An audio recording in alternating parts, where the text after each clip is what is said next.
look at that in terms of the design implications. The cost could vary depending on whether it's shelled space, completely finished move-in space, that sort of thing. There's some other variables that could be explored.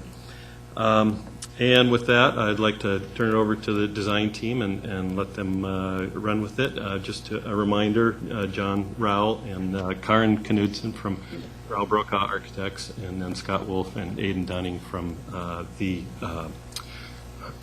Miller Hull Partnership. Sorry. Go ahead. Nice to have you all here. Thank you.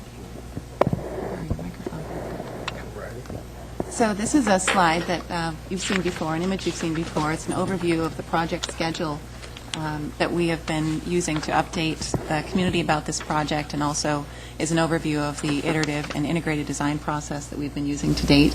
As Mike mentioned, we were expecting to be back in front of you with the information that we'll be presenting today in April, but have had the opportunity to look into the potential partnership with the County Circuit Court and the land exchange that's currently being discussed, and we'll talk a little bit more about that in a moment.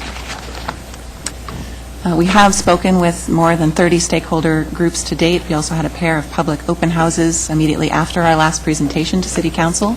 And if you'll remember from that presentation, we brought forward a collection of recommendations related both to the proposed framework for the blocks redevelopment, which would really focus on establishing a new civic identity, meeting the first phase's needs, following through on many of our planning goals and aspirations for downtown, and also being open to future opportunities, one of which was presented to us almost immediately in thinking about the Circuit Court partnership.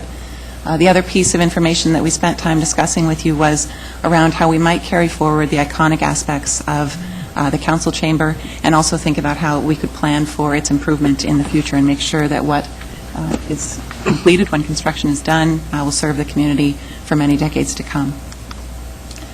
We also spoke with you about some very aggressive sustainability and energy goals related to the project and the new construction, that relative to the existing buildings, EUI of 130, we would be looking towards a much, much, much higher performing Eugene City Hall, one which would lead to significant operational savings, but also would be modeling the way towards a net zero City Hall and following through on other policies that this body has been discussing recently. We're very excited about those goals, and we have the team to do it. So it's a great thing to be thinking about. And if you recall from the last presentation, EUI is just a measure of energy use intensity, and like, as I mentioned before, like a golf score, the lower the number, the better in that case. The way it works. I knew I was doing something wrong. That's your front nine score. There you go.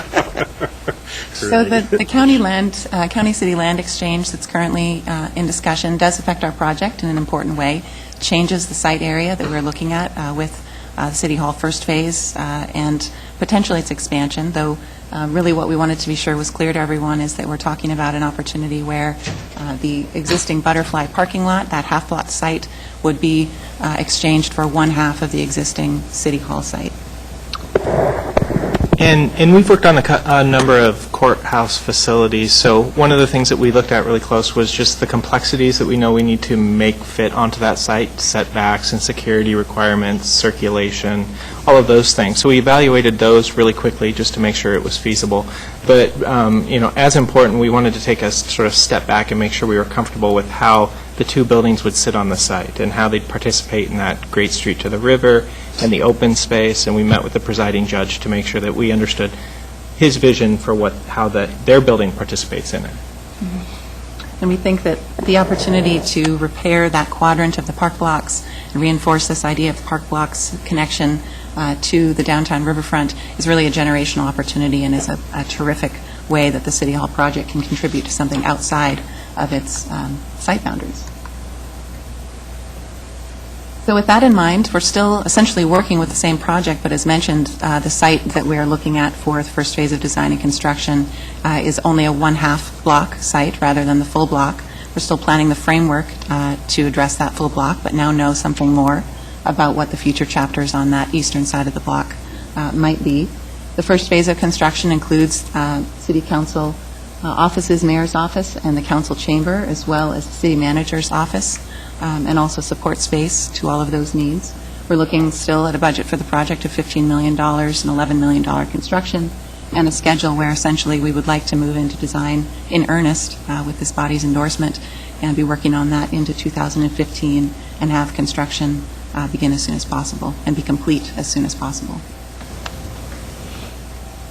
Well, you'll recognize this list of values since Council generated them, and we continue to see the relevance of them. One in particular that sometimes is hard to understand, how does that become a tangible element of a project, is simplicity. And I think as we show how the project's evolving, you'll see that simplicity actually is one of, if we're following through on that in many ways. And, I'm going to move forward here. Staying true to the project goals, all good goals. Two, I want to highlight that really set a conceptual frame for what we're about to show you, and that would be a civic heart that is accessible and welcoming. And Scott's going to talk a little bit more about how that translates.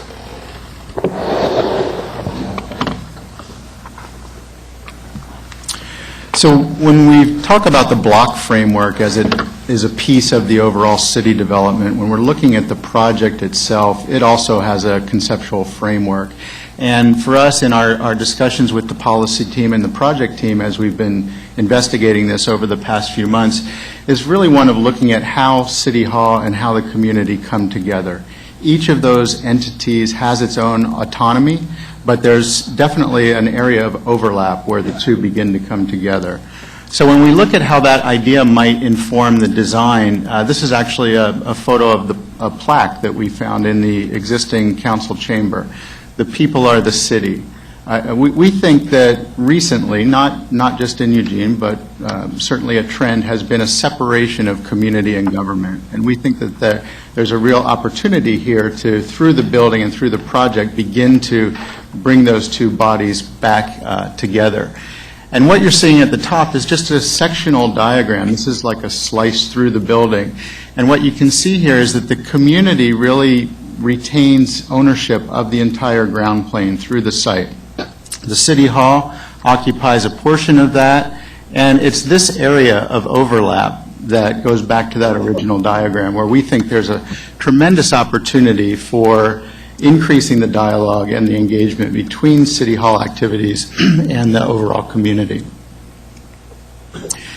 That idea really comes back to some ancient ideas of democracy where the agora is a gathering place or an assembly place that's not only used for commerce and community gatherings, but also for government. And we think that identification of a common shared area at that ground level is something that is really important and is one of the underpinnings of democracy. And as you mentioned in one of our previous presentations, tying this building back to some of the symbolic importance of government in the community is really a central underlying concept of the project. So what you're seeing here becomes a diagram of how we're starting to think about this in this modified framework. The two elements that really occupy the ground plane are that idea of a common community plane beginning to link the open space at 8th and 7th, as well as the council chamber itself. So those become the identifying markers for City Hall, and we'll expand on that here in a second. Yeah, let's just see how this plays out. We showed you when we met a few months ago the idea of the think big, of the overall framework, and what could this mean for the future of the whole block. And so we can accomplish phase one as the first step, and thinking about making a building that faces 8th Avenue, that activates a civic open space, and then think ahead to consolidation potential of phase two that has even more capacity. And if we look at the capacity of that whole half block, we could get upwards of, if we have a fourth floor, of 30,000, a little over 30,000 square feet for phase one, and up to 100,000 square feet in phase two. So when you look at the consolidation requirements, we can get close or accomplish all of what we need to do on the half block, stepping up to the north, east-west buildings, just good, solid organization for that half block. And then obviously you can see the courthouse. That's not what the courthouse will look like, but gives you a sense of how big it might be. And Scott and Aidan brought backs of real analysis that said that we could probably accomplish it in 4 stories, and that's important when we think about 3 or 4 stories for City Hall. So when we, sorry, I'm going to go back. We're showing right here a 4-story Phase 1, and you can see that it's roughly equal to the height of the courthouse.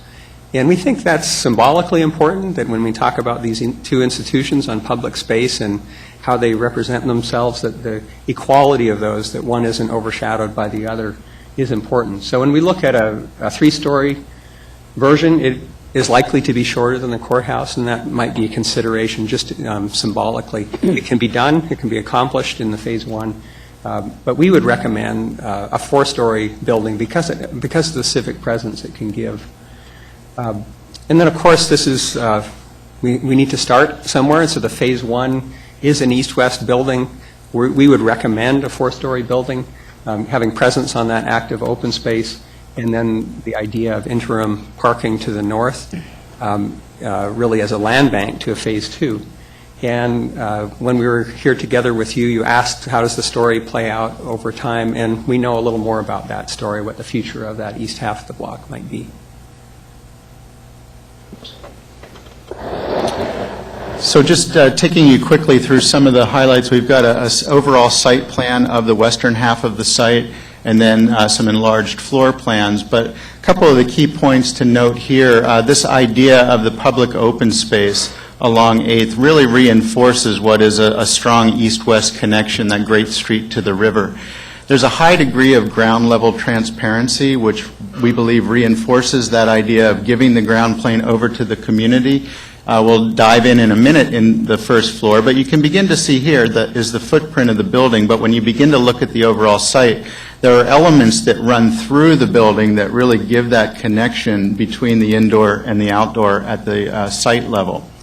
The idea of the council chamber, you can begin to see here, retaining its iconic democratic circular form and connecting strongly to a new formal garden. That idea of connecting the council to the garden is something that you identified as being extremely important. The north-south connection through the block not only allows pedestrian and access along 8th, but connects to pedestrian and vehicular access to the north. And so there's really no back door to the City Hall in this scheme. There are 2 front doors, which we think is very important. There's an activated open space that has a variety of different types of activity, from maybe more interactive water feature here along the south entry, art and public seating, and then a more passive landscape, more serene environment just south of Council Chamber. And then importantly, the parking, as John mentioned, in Phase 1 along the north side. This is where the Phase 2 structure would go, and ultimately Phase 2 would likely incorporate subsurface parking to replace that surface parking that is being provided in Phase 1. So jumping ahead to another of the key aspects that were part of what was important to retain in the existing facility was, of course, the art. And what you're seeing here is just some quick thumbnails of some of the important pieces. These have been designated as the important art features in the existing City Hall complex. You can see that the idea is to relocate those in key places through the plan so that memory and not only the memory but the physical artifacts become part of the future development. And then importantly, what that does is it sets up a framework for future artwork. And again, we've been working very closely with Christopher on our team and Isaac from the city to look at how art can be integrated and can be the magnet that draws people into City Hall. So it's not just a place to do city business, it's a place for the community. And I think we as a team feel strongly that art can play a big role in bringing people to the facility. So zooming in on the ground floor, looking at the first floor plan, first thing to note again is that there really is no back door. These are both equal entries from the north and from the south.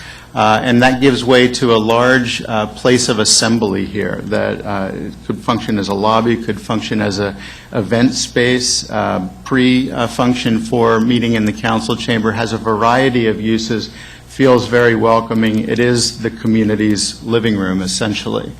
And then the indoor-outdoor connection, what we're showing here is large doors that in nice weather could be opened up. So these functions, interior and exterior functions, begin to work together.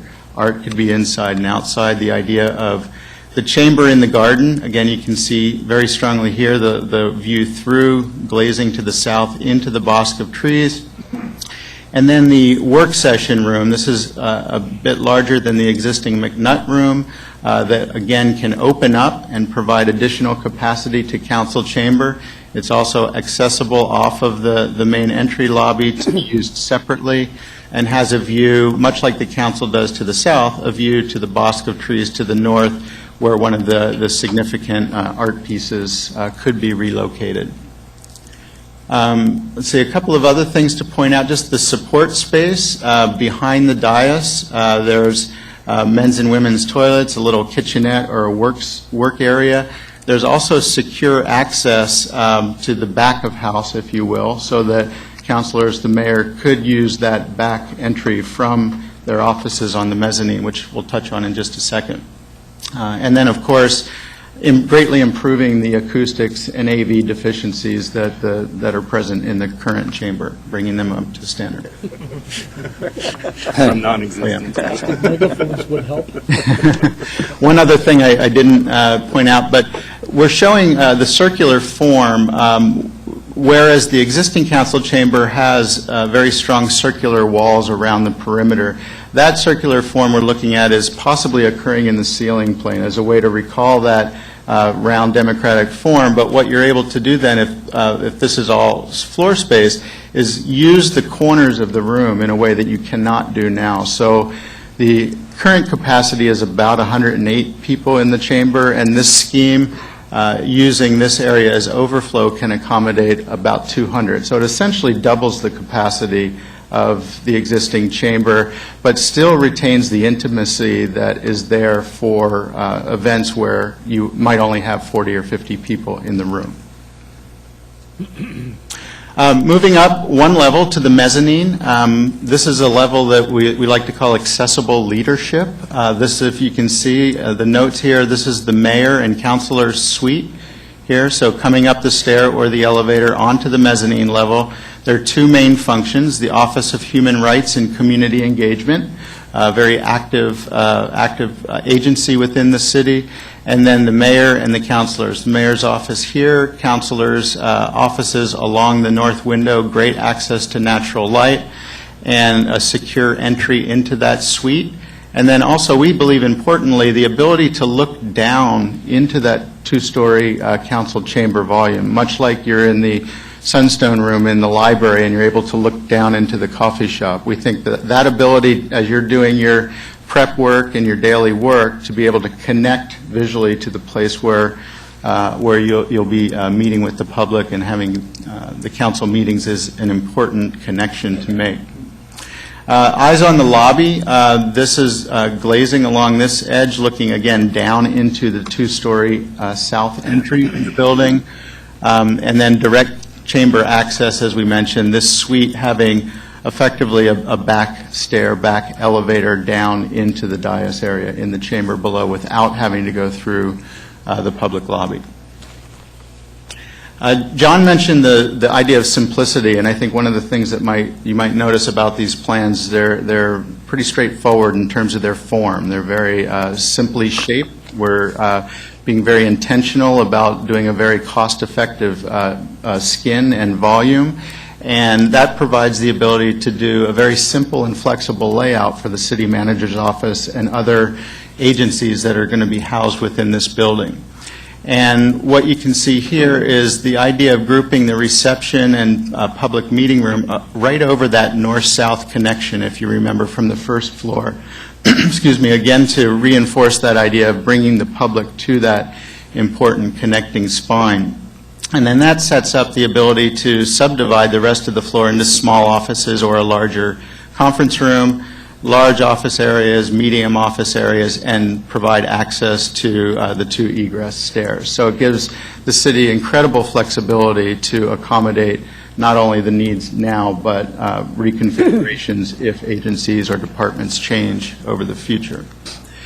And then simply the fourth floor, again, as Mike mentioned, there was an opportunity to build that out now, or there could be an opportunity to just construct the volume and allow the city the flexibility to build out the tenant improvements for that space later. So what you're seeing here is just the core elements that would be part of that fourth floor, and then an indication that it could be built out like the third floor, or again, because it's very flexible, a lot of different configurations are possible at that fourth level. So providing the city with a consolidation opportunity right off the bat.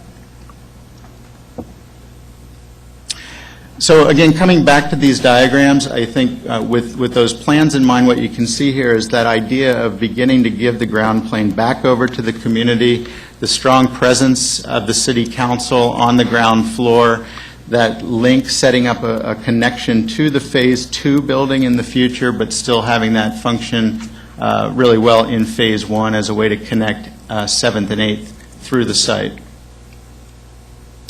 So we wanted to just present as a way of closing this prior to the discussion. We'll turn the lights down because these really get washed out with the light. But some conceptual renderings of just a way to illustrate some of these main points that we've been talking about with the ground plane, that idea of strong transparency that you can begin to see here, that the activity in the council chamber, the activity in that public assembly area can be very much on display in the city. It's the idea of connecting back to the city, not hiding what's going on inside the building at that ground level, and then also providing a high degree of transparency through the building from the south to the north and vice versa.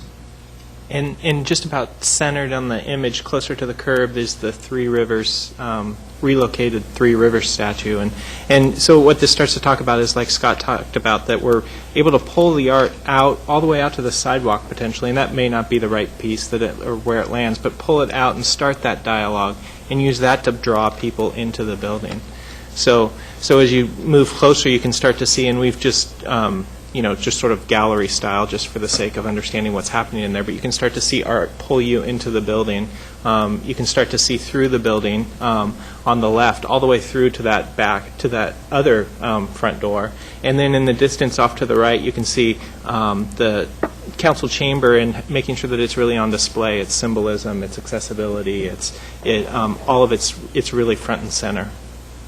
So this idea of an accessible, welcoming City Hall, the entry is at grade. You can see it. There's a public space. It's very clear. You come in, there are appropriate transitions into the council chamber, and that entry from the south facing 8th Avenue really makes sense. But we talked about entering from the north as well, and so looking down Pearl, which is one way south, and seeing that stair connecting up and light coming out of the building, the idea of a lantern to the north, and again, the entry from the north creates a kind of equality of the two directions.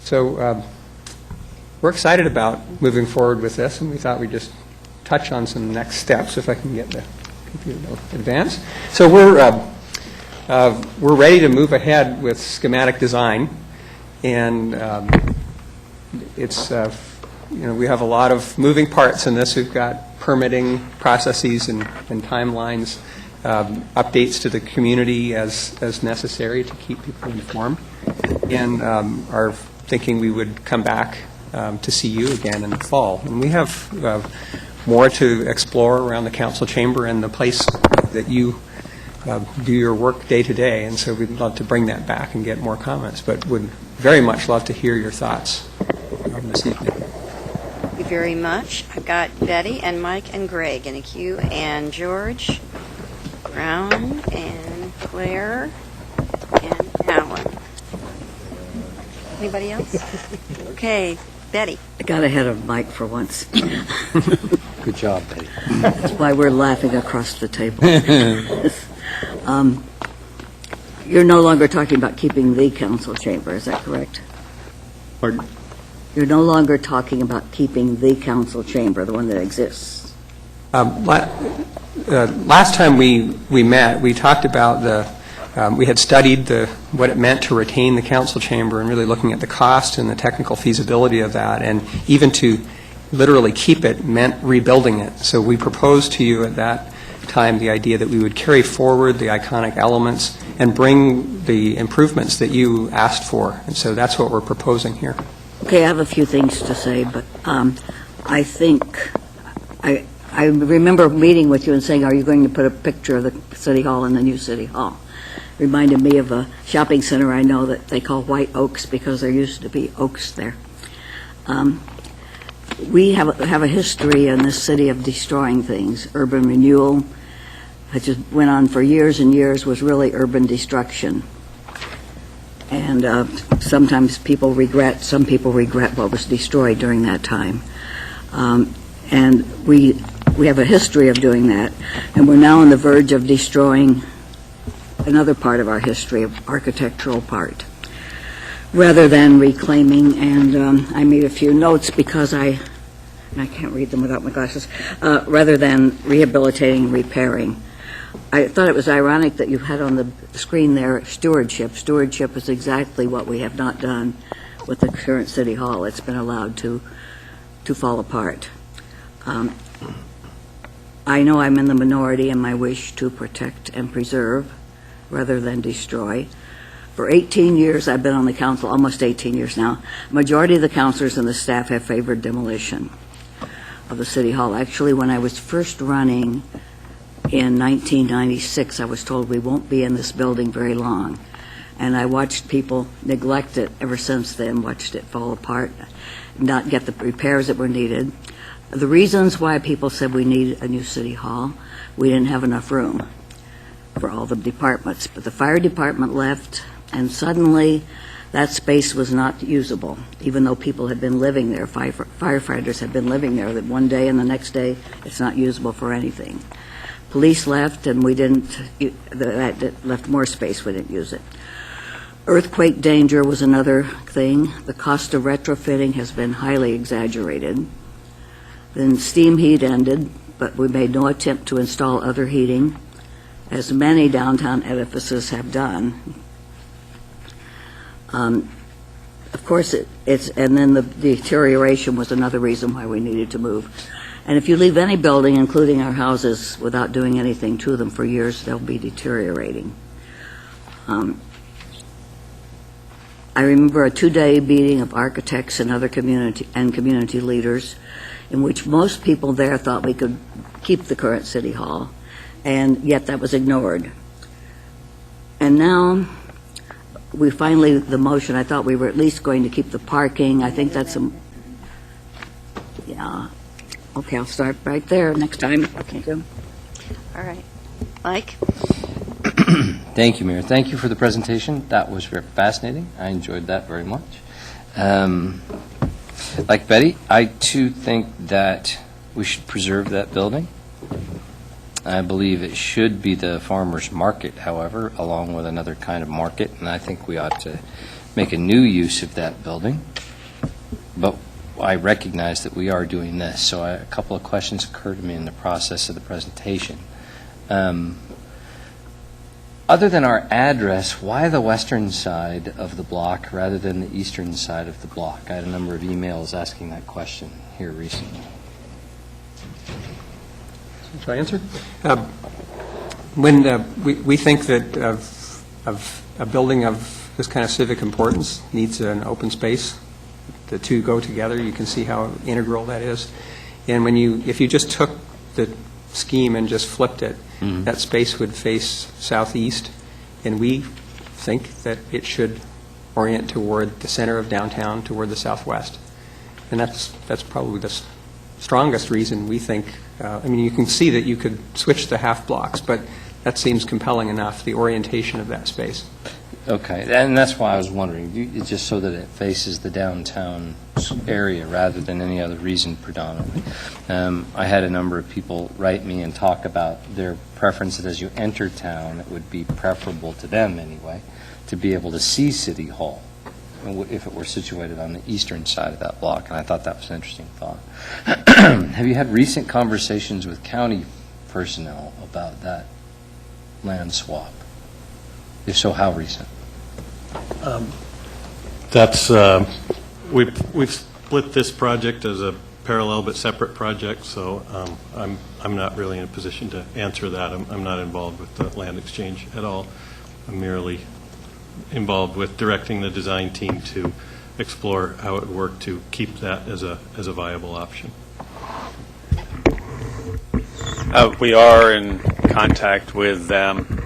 Sarah, I can come up and talk more specifically about questions about the land exchange if you would like. My only question was if they were involved in that conversation as well. I didn't know that they were not. Based on recent events, I wonder whether or not that's still a reality to imagine that we will do that land swap. I thought it was an interesting idea. What would happen to any of our plans that you've done so far if that land swap did not occur? Does that harm any of these plans so far? Go ahead. No. Well, as Mike mentioned at the beginning, the half and half division follows the development pattern of downtown Eugene. So when we began the framework, the idea of we didn't know what the possible futures were, and things have happened over the last year that make us feel more confident about the value of that land on the east half. So again, whether it's a county courthouse or some other exciting use, it's a more developable site in the form that we're presenting, and we wanted to show you that we can accomplish all of our goals, and we think make the phase one and the ultimate consolidation even stronger than what we were proposing before. One of the reasons, most strenuously argued reasons for us maintaining that particular location with City Hall was owning the entire block. There were many councilors who spoke at length about the importance of maintaining the entire block. And I would hope that if we're not going to do this swap, we're not going to do anything else with it other than keep it in city ownership. And so I guess I'm asking, let me ask another question, and that'll give bearing on this. How do we avoid the 2.0 FAR requirement in this area? Speak to that. Oh, go ahead. That site is not 2.0, it's less than that. I don't remember what the exact number is, but we've met with planning staff, and one of the things that dividing it in half helps us do is to meet the FAR requirement without any adjustments whatsoever. And you don't remember what the number is? Is it? 0.65. 0.65? I know that was considered and changed in many of those areas, but it's because downtown, in order to avoid surface parking, was changed en masse to 2.0 a number of years ago. Now, is it still 2.0 across the street? You know? Or Sarah still? I'm not sure. Across 8th Street. But I think what's important for this site, and one of the reasons that I'm really pleased with the half-block framework, is that Phase 1 allows us to meet the current FAR requirement, and Phase 2 allows appropriate density well above 2.0 in the future. So that, along those lines, or other kinds of requirements, if the county swap does not occur, do we run afoul of any issues with building because the way we it's will planned? do a partitioning process regardless, so that we have two lots, and then regardless of ownership, it's the land use process is conducted by lot, and so we'll have two half-block lots so that we can meet the FAR requirement for the current site and then future FAR requirements for the rest of it as it's developed. Thank you. Greg. Thanks, Mayor. I think this is a good presentation. I want to take you back to a previous presentation where we talked about specifically how we develop and engage the history of the city within the concept of the reconstituted City Hall. And one of the things that was concerning me was some way of having a multimedia, interactive kind of display that as you enter City Hall, that, you know, our young people, our citizens, people who are visiting Eugene get a sense of what Eugene is from the beginning of Eugene all the way through now. And in the old council chambers, we had the plaques up of the various previous city councils, and there was some other artifacts from past city councils. What happened to that concept in this presentation, or I'm missing something here? Yeah, I don't think you missed anything. We cut out about half of what we wanted to present to you, just recognizing the time constraint. But those ideas are definitely present in that public assembly area on the ground level. There's a number of opportunities for incorporating displays or art or other ways of messaging that history. That's something that's extremely important to this team, and I know to the policy team and the project team. So far from being forgotten, it just we didn't touch on it explicitly in the presentation. We are also working with the master artist on our design team and with the city's art manager, public art manager, on, we think, some really exciting proposals as to how we can both breathe new life into the existing collection of art associated with City Hall and also add to it in a way that is quite engaging and reaches, I should say, extends the breadth maybe of interest that people might have in the art at City Hall. So that's something that we'll look forward to talking with you more about, hopefully in the fall. Are you finished? Yeah, my interest is more towards the history and not so much the art, but the art is part of the history in terms of the presentation. But I just want to make sure that the history is there so that we can retain that in some form or fashion. We don't do a good job of telling our history. Brown, you're next. Thank you, Mayor. Thank you for the presentation. I don't see the city attorney here. I have a question for him. Is he? Aha. There you are, Glenn. Thank you.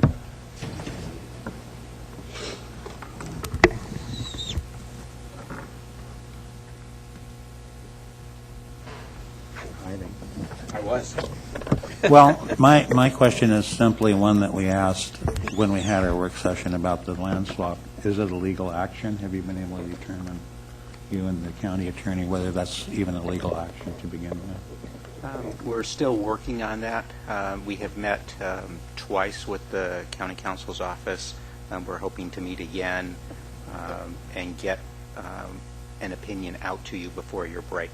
But we're trying to coordinate that with the county and make sure that we're not missing anything. And yeah. Okay. Thank you. I could make some comments, but I won't because I'm not an attorney. And I'll wait till I see your comments. Well, going back to, I forget exactly which slide it was, but you were going over the 3-floor option and the 4-floor option. And, go ahead and build the 4th floor, but leave it, shell to be added onto later. And we can still we could add that 4th floor and still be in the $15 million. Seems like it would cost more. No, I should have been a little clearer about that. The 3-story version is within budget. The 4-story is not. And so I asked them to look at it just because this would be the time to look at it if that's something you have interested in exploring further. Okay. Thank you for clarifying that. Thanks, Mike. I appreciate that. I have some ideas about the land swap. I don't think it's a good idea. And I think it really limits our option on the block of City Hall. And I'm just wondering why we wouldn't want to use that whole block for City Hall. Because first of all, there could be these open spaces and there could be the plazas and everything that you've shown. It looks really nice. There could be all that, and then we could have the city offices and bring everyone back in one location, everyone that could be brought back, minus the police and the fire station. But, eventually the library's going to expand to the 4th floor, and central services could move to the new City Hall. I think it'd be really great to have planning and development there. And then, we could sell the atrium or something like that. And then move all of the city offices back. And it seems like if we go ahead with this land swap, well, the municipal court should come back, Public Works. It seems like if we get rid of half of our development footprint, and then still want to have open plazas and welcoming entries and artwork, it seems like we're really limiting our our scope, to half the footprint.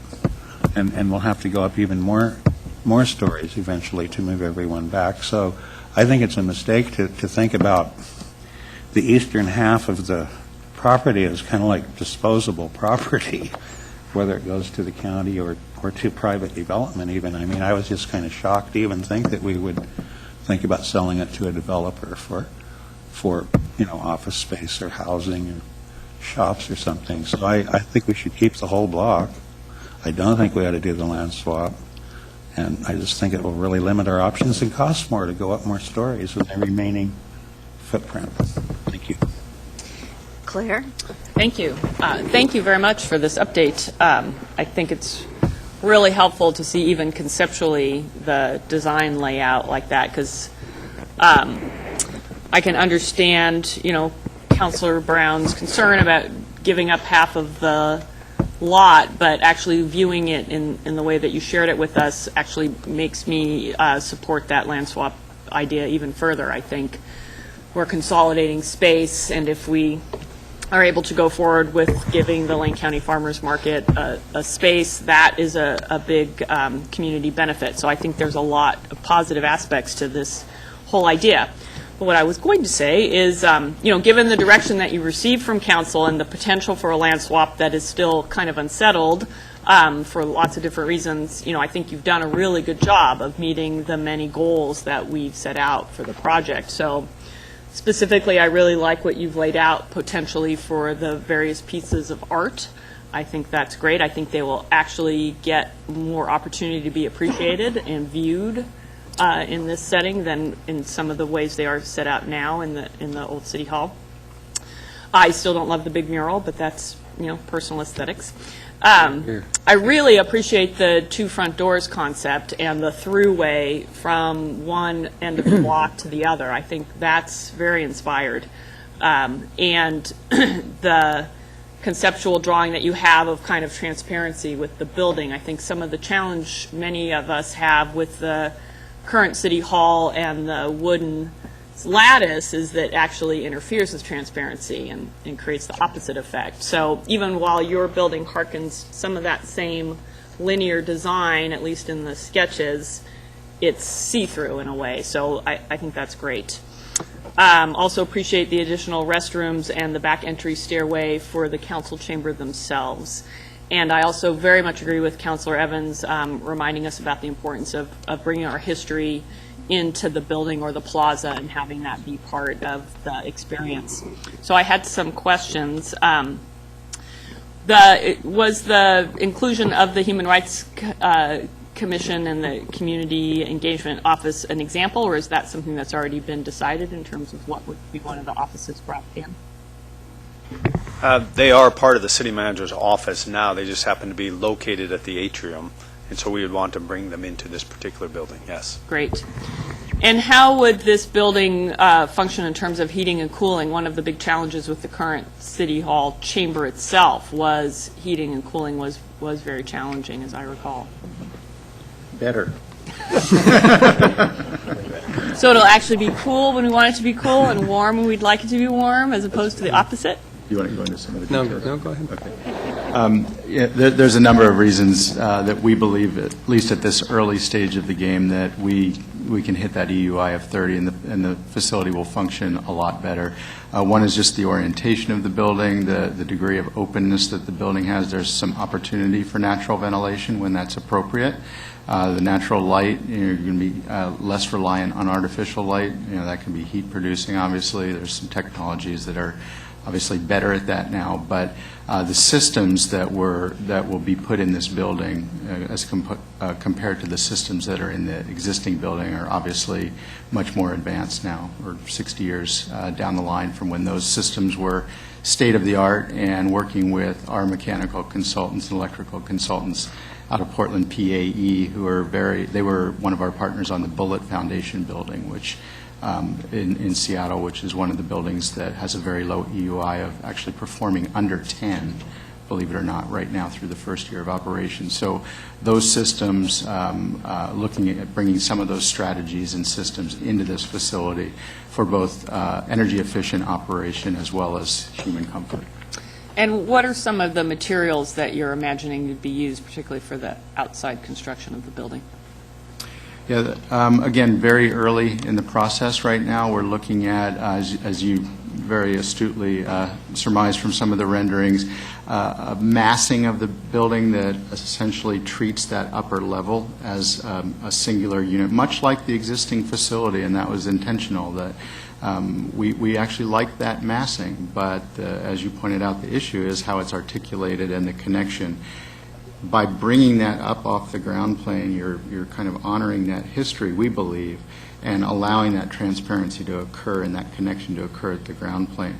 In terms of the material around that top, that's something that we're still in the early stages of exploring. There are many examples that we were thinking that we would bring to council in the schematic design phase in the next iteration, but ways of screening, providing some transparency, natural ventilation, degrees of openness at those upper floors are all things that are just on the table right now. Great. And then I just had a question for the city manager. We are talking a lot about offices that have been scattered around and could be consolidated. Would it be possible for our fall update to actually get a list of those offices, those departments who has been scattered and might potentially in an imaginary future be consolidated at City Hall? Yes, we sure can, and that's part of when we think about if a fourth floor is able to go on there, part of that would be is bringing some of the city's offices that are currently in leased space downtown into the fourth floor. Not all of it, of course. And then as phase two would work forward, as I heard, could be an additional 100,000 square feet. So there's plenty of room on that half block actually to consolidate, minus the police primarily and the fire folks. We would bring all of them back into that phase two, but we can provide you the current list of where people are located. You bet. Thank you. I like it. Good presentation. It communicates clearly the important elements of what you're trying to get across. I'm excited about actually having a sustainable building that's based on sustainability and that's energy efficient. That's 4.3 times more energy efficient than the existing building, which is an energy hog. A modern building with modern amenities and going towards a net zero building. I think those are all very exciting. Despite what most people think, almost all of the energy embedded in a building over its life, about 80% of it, is actually in the cost and the energy use of operating a building as opposed to constructing it or even deconstructing it. So it's almost all of it is associated with the operations, not with the construction. Is there going to be integrated into it passive solar, renewables, lighting, passive light, solar lighting? Yes. Those are kind of the elements that are going to be incorporated. Daylighting? Daylighting, sorry. Good. I like the square concept of the public open space. The connection to water, I think, is real important for this community and where we live. I like the openness and the see-through quality of it, and the two front doors is a great, brilliant idea. And keeping the iconic nature of the council chamber without, I thought it would be cool to keep the council chambers, but I just can't see how, practically speaking, it's doable. Besides that, it's a aluminum frame, single pane window structure, which you wouldn't be allowed to build today, and to reconstruct it would be almost impossible. So I like keeping the nature of that, but also making a more modernized council chambers with that's much more useful. And I like having the workspace attached to that so that it can be all in one functional space. I've seen that in other council chambers, and it works extremely well. And then we can also integrate into it modern communication things.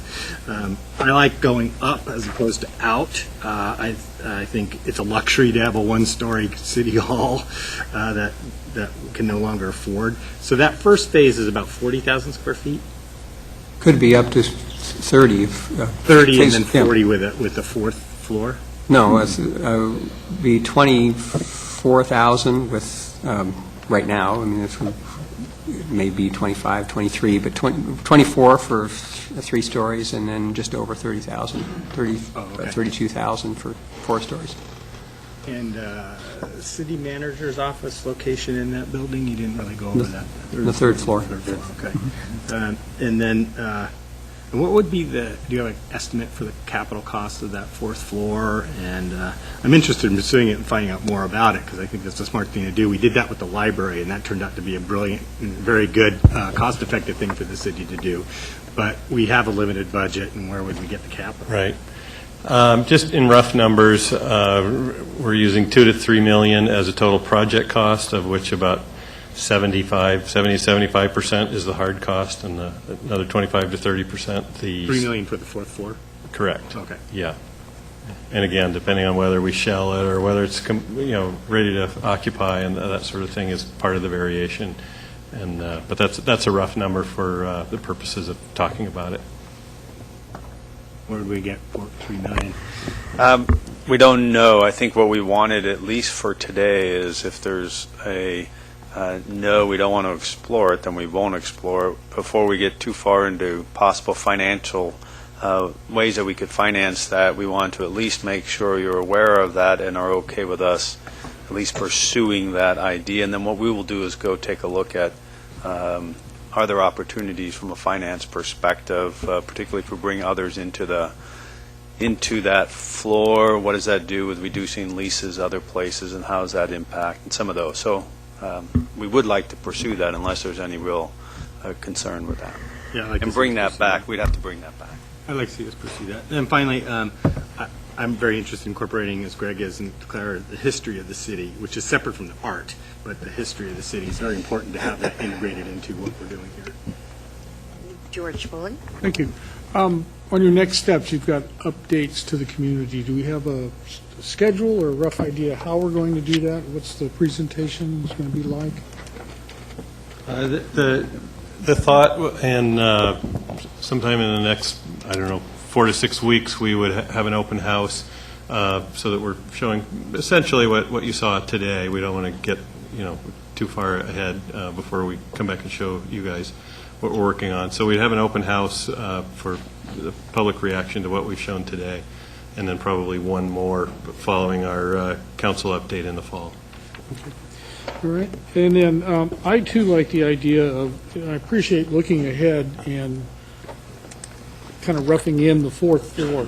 In fact, that's one of the things that I brought up when we had our meeting was that, I know there are buildings in this community that were built 2 or 3 stories tall with the capability of adding 1 or 2 more floors at a later time. I like the idea. I think we should look a little bit more into adding that fourth floor. I'm not saying yes, add it, but at least let's explore that and see what else we can come up with. It's great that you're able to think ahead like that and plan ahead like that.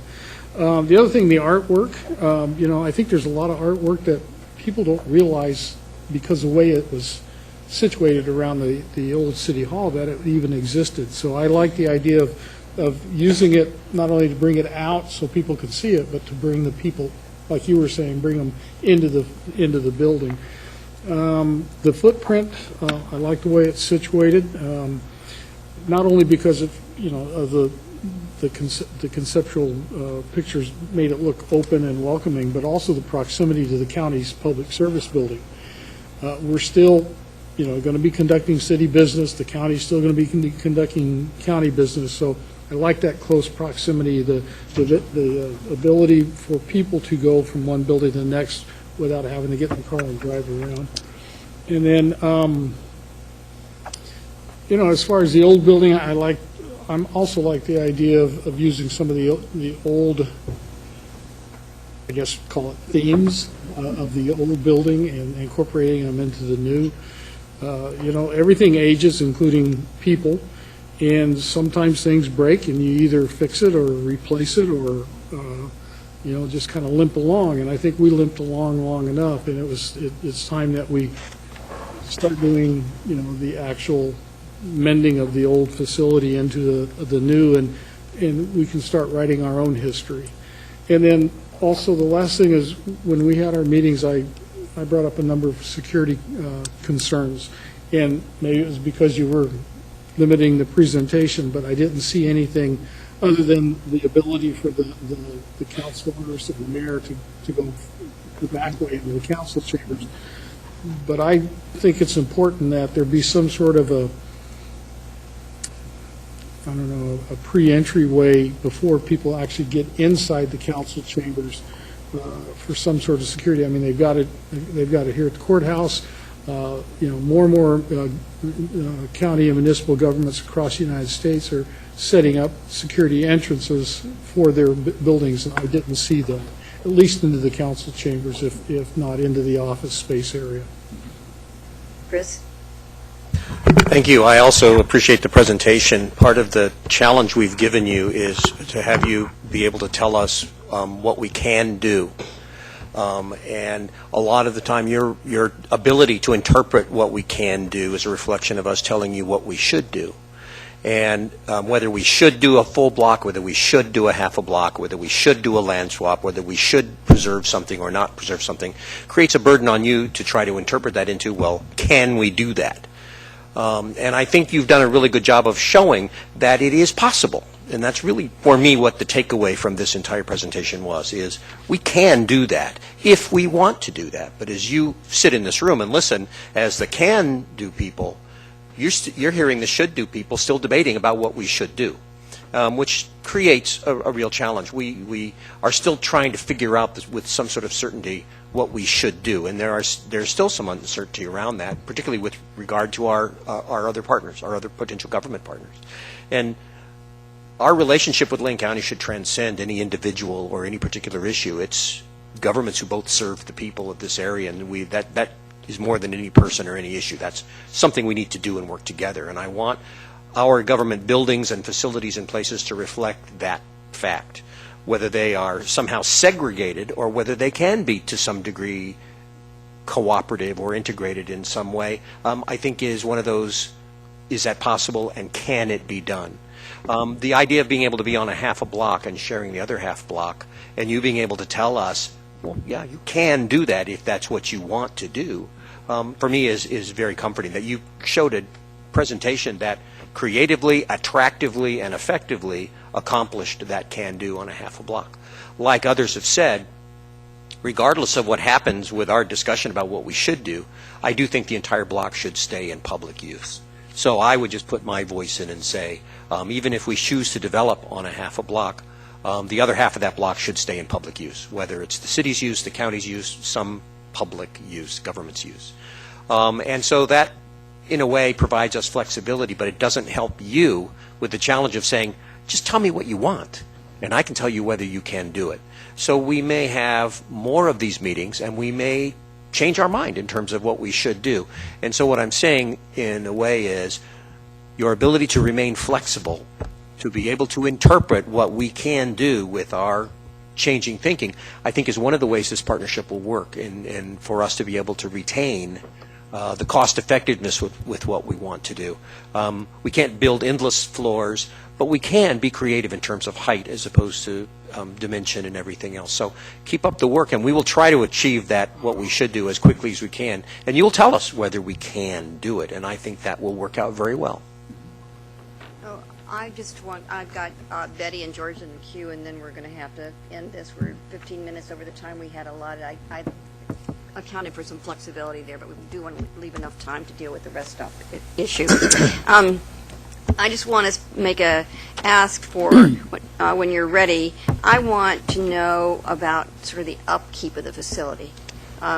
We've lived through a time where the upkeep was really not done well, and I want to be sure we're thinking about the upkeep as we're planning, and that we bring that into consideration from the front end about how we take care of it and what we need to be thinking about while we're building it in terms of caring for it. I also want to think, not so much like George's, but really about safety for people who are using the building and safety for people who are in the building, that we just think about all of those things up front too. So some kind of reflection on those at some point would be really helpful to me. I want to be sure we're doing due diligence about the things that have been problems for us in the past, that we're thinking out in front of it and trying to plan our design and plan our materials based on those kinds of things.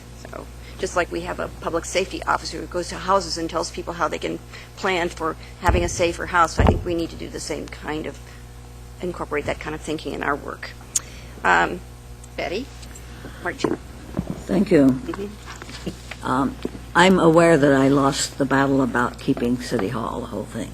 But we did make the motion that we passed said keep as much as is feasible, keep the council chamber, keep the parking.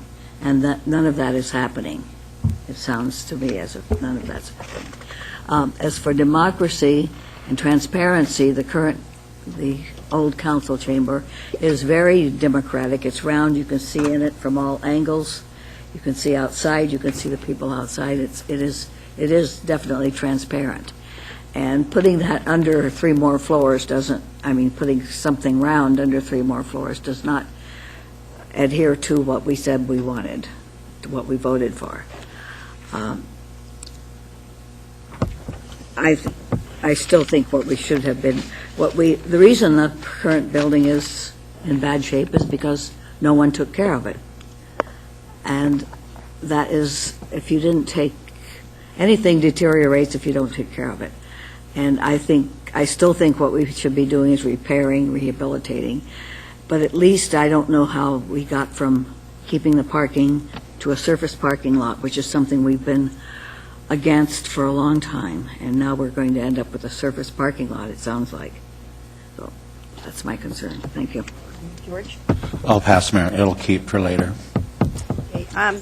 So I just want to say that what I think I heard around this table tonight was the majority of councilors saying, keep on going. That's what I think I heard.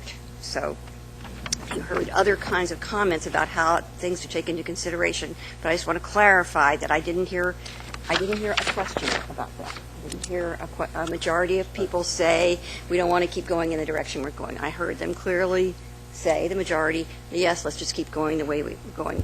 And the only answer I have to what Betty's concern is that as our group here has come back, they've asked these questions over and over again to see if you want to stay where you were and what you originally voted on, or do you want to keep moving forward with what is essentially trying to capture some of the current chamber, but making some changes that they think are necessary. So that's something that, if they keep going forward, that means that you're agreeing to that. And the same thing with what was the other one, Betty? Oh, the parking. So in the process of this building, in the direction you're going to not have that underground parking, correct?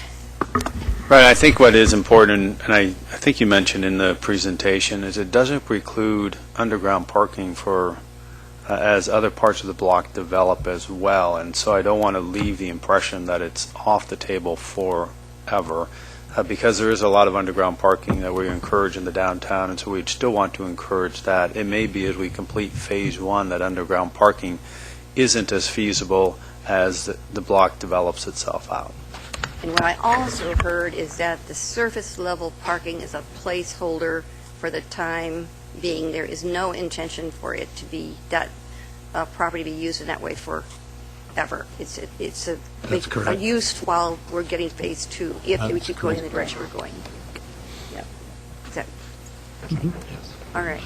Thank you very much for the presentation, and we will look forward to the next discussion. Thank you very much. Thank you. Thank you. All right. Transition. To other people's housing. Yes, we're going now from our housing to other people's housing. Yeah. So True, it's a housing kind of a night. So the second work session item is on our Rest Stop pilot program. And Michael Wist will make that presentation. There he is.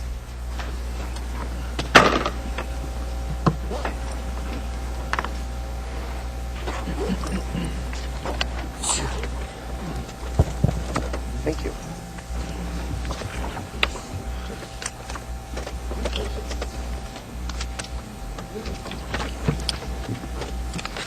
Well, good evening, Mayor and Council. Tonight I'm here to discuss the city's Rest Stop program with you. Last fall, Council adopted a temporary ordinance to pilot an overnight sleeping program. The program consists of 2 sites called Rest Stops, and they're managed by our partner, Community Support Shelters. Community Supported Shelter's mission is to develop and educate the public about affordable microhousing solutions for people in life transition, in economic hardship, or seeking a simpler way of life. The city's first experience working with community supported shelters was during the development and deployment of the Conestoga Hut, a minimalist shelter that, with council's approval, would go on to further transform the city's car camping program and increase the number of sheltering options for our city's homeless residents. Following this, Community Supported Shelters introduced a proposal last fall to manage the city's Rest Stop program. The central tenets of the program and the city's agreement with Community Supported Shelters include the following. The city will provide a site, in this case 2 sites, with each site allowed to host up to 15 people apiece. Community Supported Shelters must then perform outreach to surrounding and nearby neighbors. Community Supported Shelters is also responsible for providing adequate waste management and toilet facilities to the residents of each site, and all this is to come at no expense to the city. Each resident is obligated to enter into an agreement and must follow a number of rules. These rules include residents must vacate the premises each day, though there may be some exceptions, and this is for a set number of hours. Alcohol, drugs, weapons, violence, or theft are not allowed. Residents must seek or maintain work and/or volunteer within the community. 3 violations or 3 consecutive unexcused absences are generally grounds for dismissal from the program. The sheltering at each site includes Conestoga huts and tents raised on platforms to increase the comfort of campers and limit impacts to the site. Each site has a designated site manager, and the Conestoga huts are generally reserved for site managers. Residents are responsible for maintaining each site, keeping it clear of refuse, and keeping it landscaped. Since last fall, the program has served 55 people, helping 8 transition into alternative housing. It has sheltered 13 veterans in this time. It has also dismissed 13 people for various rules infractions. The stability afforded by this program has allowed a number of residents to seek and maintain employment, as well as seek drug and alcohol addiction treatment, both of which are much more difficult without stable housing or shelter. The first rest stop, also called the Safe Spot, was launched on a city-owned parcel near the intersection of Garfield and Roosevelt in December of 2013. The site benefits from a pre-existing fenced borders and easy-to-access transportation. The site also offers amenities that make it accessible to residents with physical disabilities and includes a Conestoga hut modified to fit a wheelchair. The site closes daily from 10 a.m. to 4 p.m. The second site is located on city-owned parcel southwest of the corner on Northwest Expressway in Chambers. The site was developed and opened in early spring of this year. Private funds were raised to support the installation of a fence to secure the perimeter, mulch, and materials to develop the elevated tent platform seen in this picture. While the location and lack of existing infrastructure on the site has proven to make it a little bit more difficult to launch the site and manage it, the site has nonetheless been successful in maintaining a safe and supportive environment for its residents. From its outset, Community Supported Shelters has maintained a work or volunteer requirement for residents of the rest stops. Community Supported Shelters has also worked to form a partnership with the city's Parks and Open Space Division to provide volunteer work for park cleanup and invasive species mitigation. The program has held 6 work parties to date, with each resident required to attend 2 work parties a month. The program works to build community among rest stop residents and assists in individual skill building while providing a valuable service to the community. In its relatively short existence, the program has demonstrated an ability to safely shelter a number of homeless residents at the 2 designated sites. The program has also demonstrated an ability to adapt as needed to create a program that maximizes the safety and stability of its residents while remaining manageable for community supported shelters. In addition to this, input from surrounding neighbors and neighborhood associations has been positive and supportive. Due to this, the city manager is recommending a 1-year extension of the program. Because the establishment of rest stops required the passage of an ordinance, a public hearing is required for an extension of the program. With this, council's options include the following. directing the city manager to schedule a public hearing on an ordinance extending the sunset date for the Rest Stop pilot program to October 1st of 2015.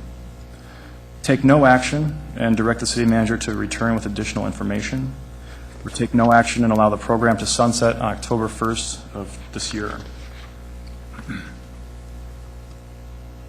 Following discussion today, and depending upon the guidance received from council, a public hearing may be scheduled for an ordinance extending the rest stops.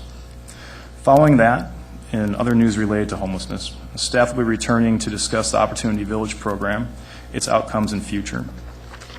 And later this year, staff will be returning to council to discuss potential needs and strategies related to homelessness in the upcoming winter season. With that, I'd like to open it up for council discussion. Okay. Claire? Thank you. Thank you, Michael, for this update. I really appreciate it. And I just wanted to corroborate I have not received any complaints about the rest stops, which are both in Ward 7, not too far from one another, since they opened up, either from neighborhood associations or neighbors or businesses nearby. So I'm really happy about that. I did have a couple of questions just about maintenance and program kind of stuff. Has community-supported shelters been able to maintain the sanitation services at both rest stops without facing any challenges around that? Yeah, it's been a learning process for everyone involved, and there have been times where they've met the capacity of their facilities, but they've worked to kind of rein that in, and it's just part of their growing process, but yes. So there was some fits and starts, and now there seems to be a strategy in place that is working for both sites. Exactly. Great. And what about when folks have been evicted from the sites? Have there been any repercussions on the sites or other folks who are still at the sites from folks who've been kicked out? I don't know of any cases in particular. Looking at some of the police data, there hasn't been a noticeable increase in any calls for service or anything to the area that makes it stick out from past years when there weren't even people at the site. So I can't speak to individual incidents, but the trend in general has been that there hasn't been many problems. And then I know when we were selecting and approving that site at Chambers and Northwest Expressway that some of the advocates were really opposed to it and really felt it was not a viable site because of drainage issues and other things. And you mentioned it's a little more challenging to access for services, but other than the access issue, are there, from your perspective, have you seen any of those big concerns, red flags that were raised playing out, or are people there relatively, considering where they are, comfortable and dry and secure? Yeah, as I understand it, it's been successful in that site. Like I said, it wasn't as easy to develop, and due to its location, its maintenance, it just requires a little bit more maintenance, both for people who are just passing through along the outside of the site. But I think generally it's viewed as a success. Great. Well, thank you very much for all your work on it, and I hope we will pass the city manager's recommendation to extend the rest stop program there. I've got Alan and George Poling and Mike in the queue. I just wanted to comment that I do think it's been a challenge for the people who are over community supported shelters, right, in terms of the financial aspect. I think it remains an ongoing challenge for them to get. They're managing, but it's tough for them to raise money on a continuing basis to keep things going. And I know they're having a fundraiser this next weekend on the 19th to try to get people to come and have fun and spend some money and support the work that they do. Alan. I'm glad that the rest stops are working well. I had the same question Councilor Surratt had about the Chambers and Northwest Expressway site. I'm glad that that's working out. I support the extension and like to see it go on.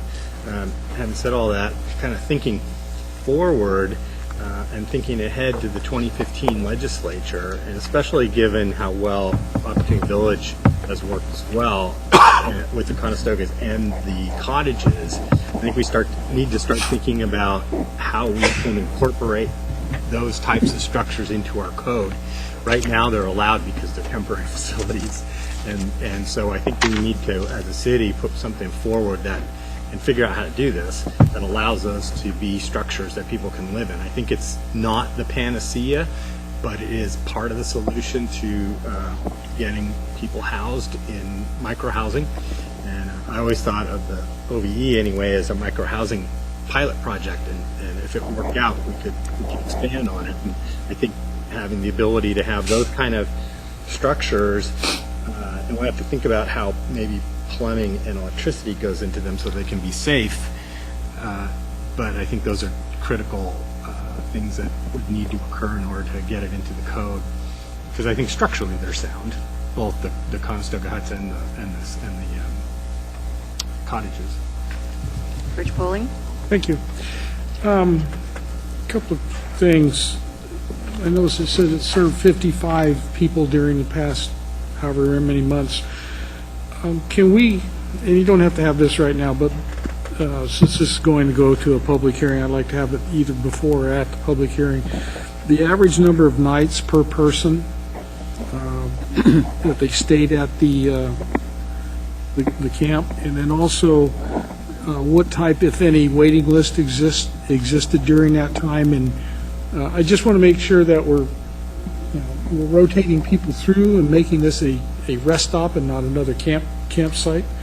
Also, I'd like to know the number of local homeless people that took advantage of this, as opposed to the number of out-of-area or out-of-state homeless people that are taking advantage of it. And then also, the police department did a kind of a statistics around the area of the illegal campground at Broadway and Hilliard with current crime stats period before and then during that time. I would like to see some sort of report like that for the area surrounding these two sites. And then one last thing is I appreciate the fact that they're putting these people into either finding them work or else a volunteer program. Prior to these people going in, I know the one example that was used is the invasive plants at the parks. Who did that kind of work before? Was that always done by a volunteer program? I believe so, but we can verify that. All right. So I appreciate the fact that they are, getting involved in either finding jobs for these people or getting them involved in community volunteer programs. Thank you. Mike? Thanks, Mayor. George covered a couple of questions that I had. The other one is on a related subject, and that we started having conversations around solutions some while ago, and one of them that the manager mentioned taking us up on, and one that I brought up, was the idea of some manner of information exchange. It's been quite a while now, and I haven't heard any report back on that yet, and I'm wondering if not now, you can tell me something about that, if we might have that in the very near future. Yeah, we can send you an update on that. Okay, thank you. Greg? Thanks, Mayor. I'm going to support the extension, but I want to do that with a caveat. We don't, again, we're not in a place right now where we're having a real strategic conversation with our governmental partners about how we are going to have a long-term vision towards working on a more strategic solution for the homeless population in our community. And what we're doing with the rest stops is more of a Band-Aid on a very large wound than actually attacking what the real, problem is. And so while I agree with Councilor Zelenka about the development of, micro-housing and some of the other, solutions that we've talked about, I think that we have to have a more regional solution, a community-wide solution that understands that we don't have the resources or the staff to be able to fundamentally address what the need is out there, and that there are other entities that have the expertise and the staff but may not have all the resources. So we do need to have some kind of discussion with our legislators before the 2015 session comes about what we can do to get more resources here for, the homeless populations, but also having that more strategic discussion with the county and our other municipal partners in the region that, have the same issues that we do. So I would like to let you know, Greg, that in fact we are having those discussions, and there is a kickoff to the group that's going to go to work on this. I believe it's in the first week in August. The Poverty and homelessness. That's correct, and that is what they're going to be undertaking, is that cross-jurisdictional discussion on how we move forward on these issues. So it's already in motion, slowly in motion, but it's in motion. And other point that I really wanted to make was that, just like our affordable housing program, the notion of an affordable housing program is supposed to be where people have entry into that housing. Their lives will get better, and they'll move into the next independent, unsubsidized housing. That's the way it's supposed to work. But I think Chris could tell you it doesn't always work that way, because we're having a very hard time finding the means for people to move to the next space. I think these other things that are happening now, pilots that they are, and I don't think any of us would say people being intense is a good answer for the unhoused population, but in fact it is one step better than being on the streets, and then the next step from that is probably sort of the Opportunity Village concept, and then there's two more coming along now. One of them that Dan Bryant's working on, which is people pay more for micro-housing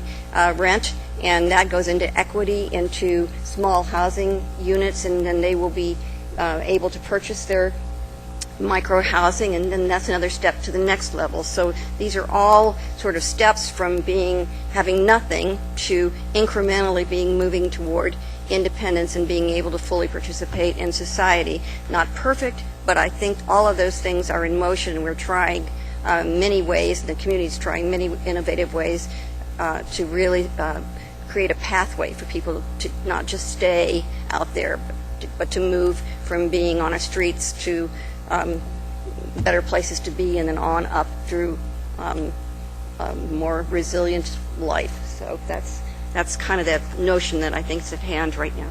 Chris, you want to put the motion on the table? Yes. I move to direct the city manager to schedule a public hearing on an ordinance extending the Rest Stop pilot program sunset date to October 1st, 2015. Second. Moved and seconded. Discussion? Seeing none. All those in favor, please indicate. Okay, 8 in favor and none in opposition. It passes. Thank you. And that will be our work session, and we'll be back at 7:30.